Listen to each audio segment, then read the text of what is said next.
Kita sebagai seorang muslim perlu tahu bagaimana toleransi yang sebenarnya dalam agama Islam, sebatas dan sejauh mana interaksi yang boleh kita lakukan bersama umat Kristiani. Assalamualaikum warahmatullahi wabarakatuh. Selamat datang dalam segmen Tabayun.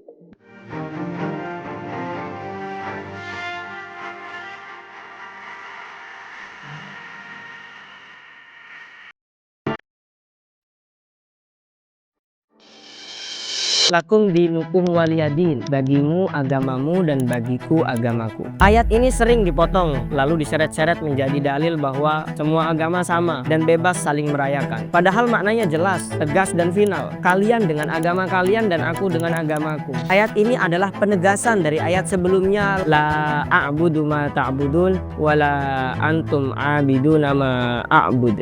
Aku tidak menyembah apa yang kalian sembah, dan kalian pun tidak menyembah apa yang aku sembah. Islam mengajarkan toleransi dalam muamalah, tetapi akidah harus tetap tegak kokoh. Sebab bila akidah tidak dijaga, maka agama akan hilang identitas dan akhirnya larut menjadi budaya semata.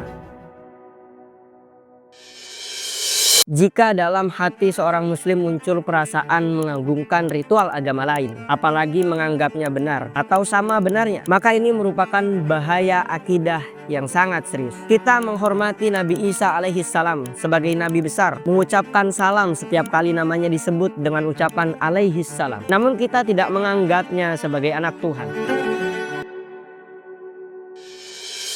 Sebelum kita berbicara tentang bahaya menyerupai ritual keagamaan lain, ada hadis Nabi riwayat dari Abu Hurairah, la tattabi'unna sanana man kana qablakum shibron bi shibrin wa dhira'an bi dhira'in hatta law dakhalu hujra dabbin la dakhaltumuhu. Kemudian para sahabat bertanya, ahumul yahudu wan nasoro, apakah mereka orang Yahudi dan Nasrani? Kemudian beliau pun menjawab, faman, maka siapa lagi kalau bukan mereka. Rasulullah sampai mengulang hadis ini di banyak kesempatan karena kekhawatiran beliau pada umatnya. Takut umatnya kehilangan jati diri Islamnya, takut umatnya tenggelam dalam arus budaya dan tekanan zaman. Ketahuilah, ini adalah ancaman besar yang sudah Nabi peringatkan 1400 tahun lalu.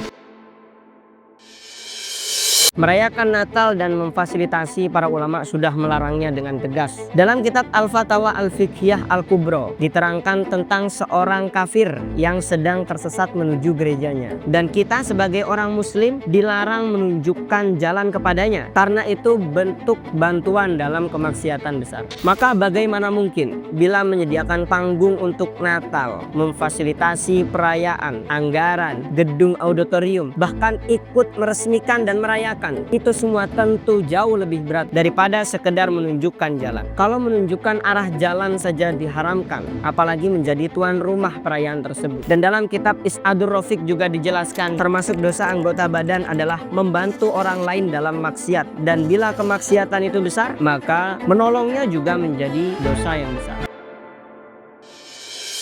Lagi pula, menolak perayaan Natal bukan intoleran, tapi bentuk penjagaan akidah. Islam juga memperbolehkan muamalah bersama umat Kristiani. Yang ditolak hanyalah pluralisme dan sinkretisme, yaitu mencampur adukan ritual ibadah dan menyamakan semua agama.